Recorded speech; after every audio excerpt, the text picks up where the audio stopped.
You know how I felt watching this show? It was like my mom was telling me a fairy tale before bedtime. And not just because the setting is in a fantasy, I think the way it was presented made it feel like a fairy tale, but something about this anime was different.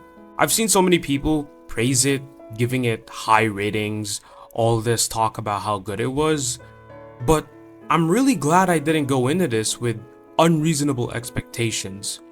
Because it doesn't have writing that's out of this world, nor does it have mind-bending twists. I don't think Sousou no Frieren is that type of anime. I do think it's the type of anime you watch when you're in bed or lounging in a quiet afternoon. It's a really peaceful show. Now some people might say that's boring, which is absolutely fine. I won't argue with that, but I wouldn't call it boring. More like calm and safe. There were moments that caught me off guard. I like to call them moments that awaken me. Because if you can remember, there was this one scene when Frieren had a flashback with the hero party. They had an encounter with a demon, and I could still recall what I thought during that time.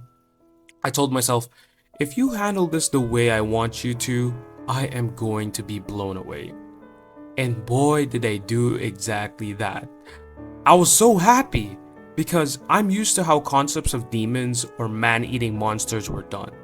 Without me over-explaining it, they aren't like how almost every demon in Demon Slayer has a sad backstory, or how being a ghoul was overshadowed because of faction wars in Tokyo Ghoul.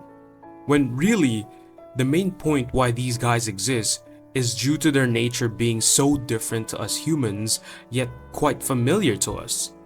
Frieren paints them as this deceitful, manipulative, and cunning beings.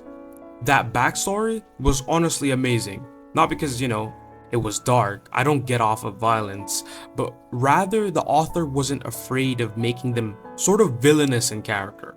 And I know complexity and emotion makes these demons harder to hate, but I'd rather have this us versus them mentality because it sets up many interesting things. For example, when Frieren said demons lived in solitude since birth, what happens then if, say, Frieren or Fern finds a baby demon? Will they exterminate it or have a dilemma? Now that to me is very interesting. But overall, I enjoyed the arc of Aura the Guillotine. Hearing them say Sousou no Frieren, only for it to be translated to Frieren the Slayer, cause apparently it was a play on words, made me go crazy. I was like, yo, she's actually cool, but she better not lose to anyone, okay? And then after that, it was back to normal.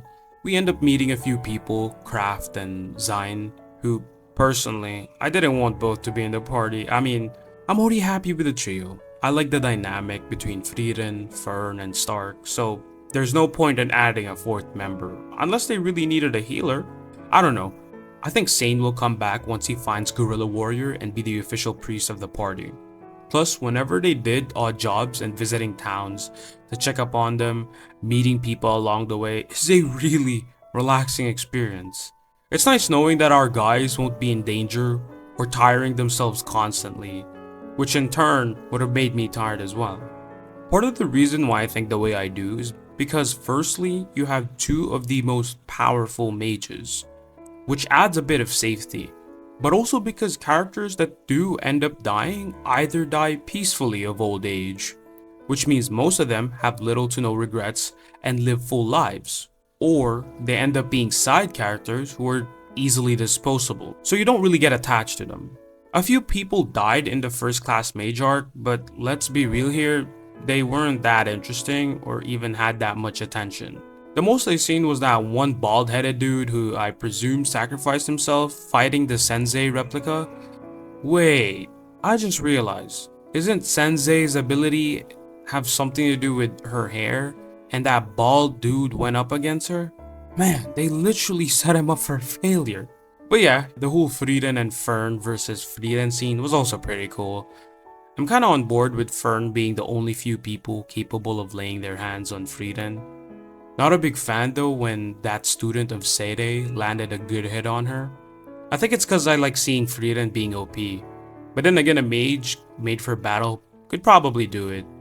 All in all, this was a pretty enjoyable watch. A very peaceful and quiet watch. Some people may not be into that, but giving it a chance just to experience it is also just as good. But I am very excited for season 2. Oh yeah, I wanted to say this as well. I know this series is not heavy in romance, but I swear, if they add a guy who ends up having a thing for Fern, therefore complicating her feelings for Stark, I am going to crash out. But that does open up for some really interesting scenarios. Oh well, we'll just have to wait and see when season 2 drops. I'm Aaron. Have a blessed day, afternoon, evening. I'll see you in the next video. Sayonara.